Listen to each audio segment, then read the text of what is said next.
If God forgives thee, thou must also forgive thyself. Though thy sins be like scarlet, they shall be white as snow. It is only when we show ourselves forgiveness and mercy that we truly live a life of grace, that we are reborn. Hey, hello, how do you do? Shady Doorags here. Normally, I wait just before the next season to explore Bojack's journey. Doing so gives me time to fully analyze everything and acts as a kind of recap of last season for my audience. But seeing as how this is the final season and part 2 is only a few months away, yeah, screw that. As per usual, let's start at the end of the previous season. Bojack gets addicted to pain meds and attempts to strangle his girlfriend and co-star Gina Cassador. Realizing how far he's fallen, Bojack seeks help from Diane, hoping that, given her reputation with hit pieces, she can make everyone hold him accountable for his actions. Diane, however, has written enough hit pieces to know that that isn't going to solve anything. I am asking to be held accountable. And I'm telling you, it's not going to happen. Whatever you put in that story, no one is going to hold you accountable. You need to take responsibility for yourself. The season ends with Bojack taking Diane's advice and signing up for rehab.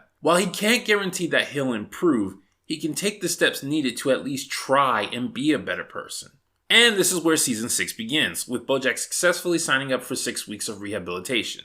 At first, he's completely not into it, being there in body but not in spirit. However, after seeing a picture of Sarah Lynn on the wall and being reminded of why he came there in the first place, he decides to start actually trying. Bojack starts exercising, communicating, and adjusts to being sober. While it is a start to his journey, he still has a major obstacle he has to overcome if he wants to succeed. Bojack, maybe you could tell us when was the first time you drank? When wasn't the first time I drank? Am I right? I notice you tend to deflect whenever I ask you about the source of your addiction. Bojack has stopped using, but he's still refusing to tackle the root of his problem, which is what led him down his dark path back in season 5. It would only be a matter of time before his demons rose back up and tempted him to use again.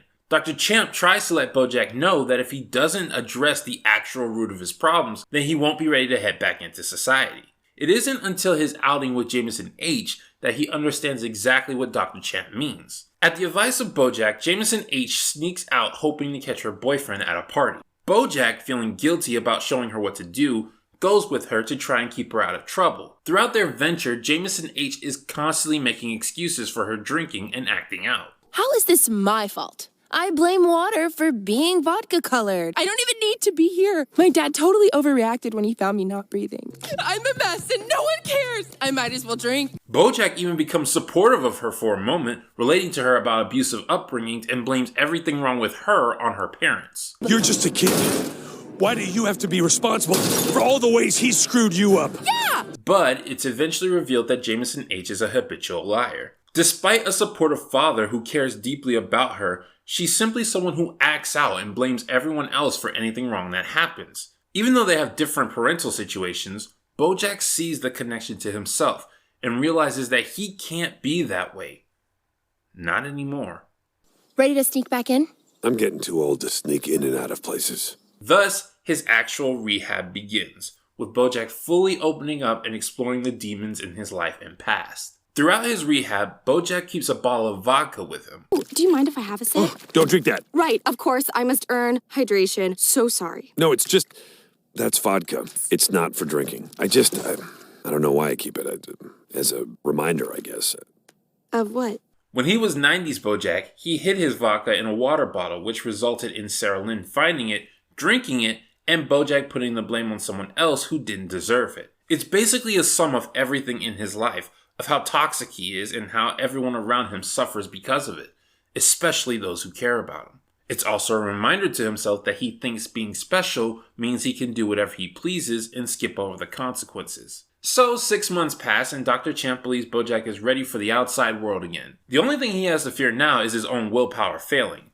But that's a major problem for Bojack. When you say it in here, it all sounds easy, but I know that out there it's hard and confusing, and it's just... Prestigious is an environment that makes it difficult for Bojack to do anything wrong. Outside, he'll have freedom, and he has done horrible things with his freedom. Dr. Chip insists, however, that Bojack does not need rehab, forcing him to leave the building. Bojack, wanting to prove Dr. Champ wrong, almost drinks vodka, but resists at the last second and chucks the drink out the window. This hasty decision, however, has an unforeseen consequence. I'm drunk. If it's discovered that Dr. Champ got drunk, it would be devastating for both him and his patients. Bojack, understanding this and feeling guilty that he caused it, hides Dr. Champ until he's sober. But now that he's fallen off the wagon, Dr. Champ has trouble getting back on and gets drunk the very next day. Bojack tries to convince him to go home, but a drunk Dr. Champ, who knows everything about Bojack inside and out, has some select words for him. Look, I can't let you go back there drunk. You don't care about me. You're scared of this guy.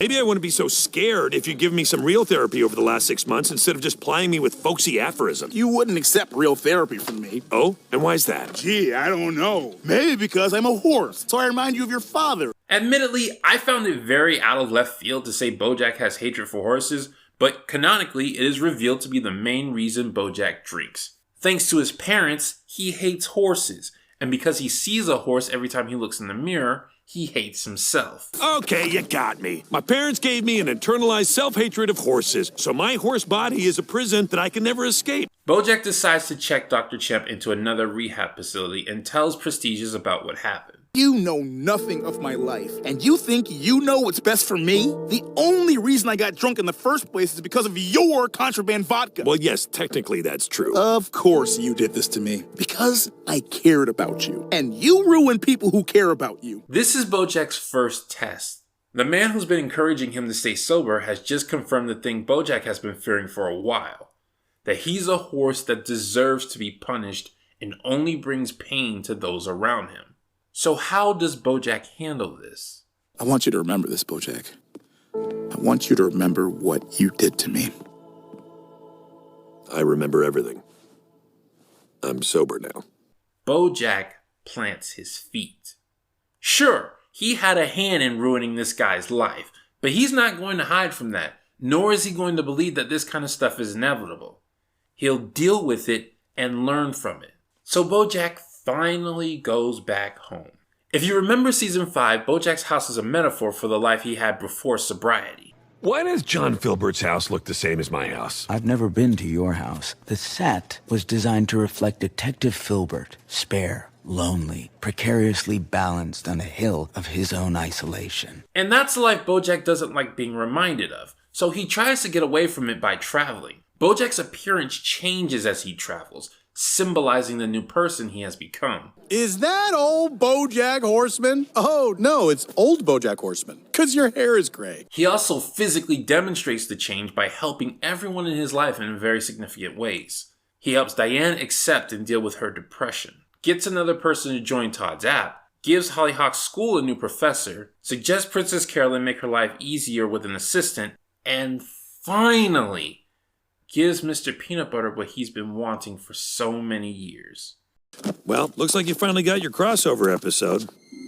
What? Oh my God. Okay, is this real? Is this happening? Yeah. Excuse me. It's just, I'm so overwhelmed. This is the best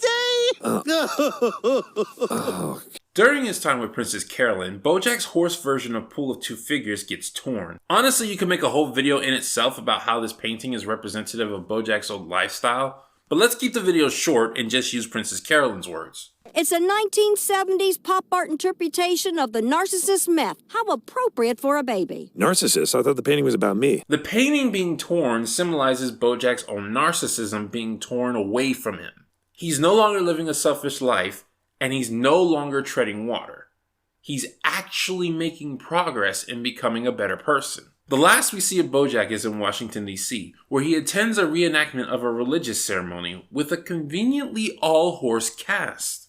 Bojack, simply trying to participate in the act, begins forgiving and granting peace to all those around him and them back to him.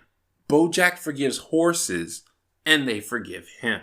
Recall, his entire struggle was linked to hating his identity as a horse. It's here that Bojack forgives himself, and here where he finally finds inner peace. Looks like you found some solace in our show. Stay if you like. In 30 minutes, we start over.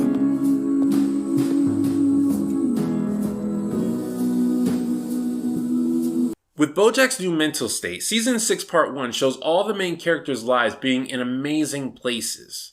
And that's the setup because around the corner, something horrible is brewing. Now, as to the girl, I smell beans. Spill 'em! The girl's name was Sharon Lynn. It's Sarah Lynn.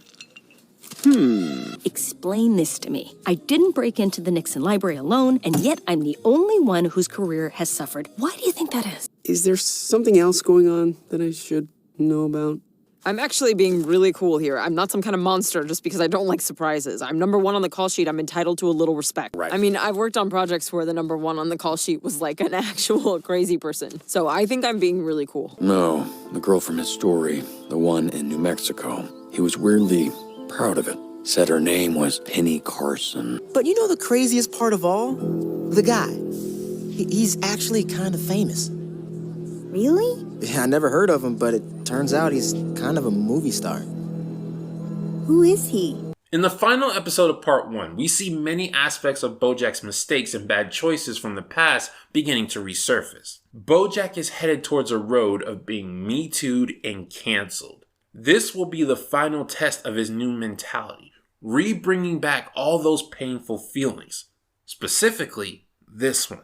You ruin people who care about you. Bojack is a celebrity and thus, with time, will be able to rise up from any allegations that come his way. But what of the people that care about him? How will the consequences of his actions affect their now great lives? Will they continue to support him like they've always done? Or will this be the event that finally breaks their relationships? And most importantly, will Bojack keep his new mentality? Or will he go back to being that same horse he was before? We'll just have to wait and see. This has been Shady Doorags. So long, farewell, auf Wiedersehen, goodbye.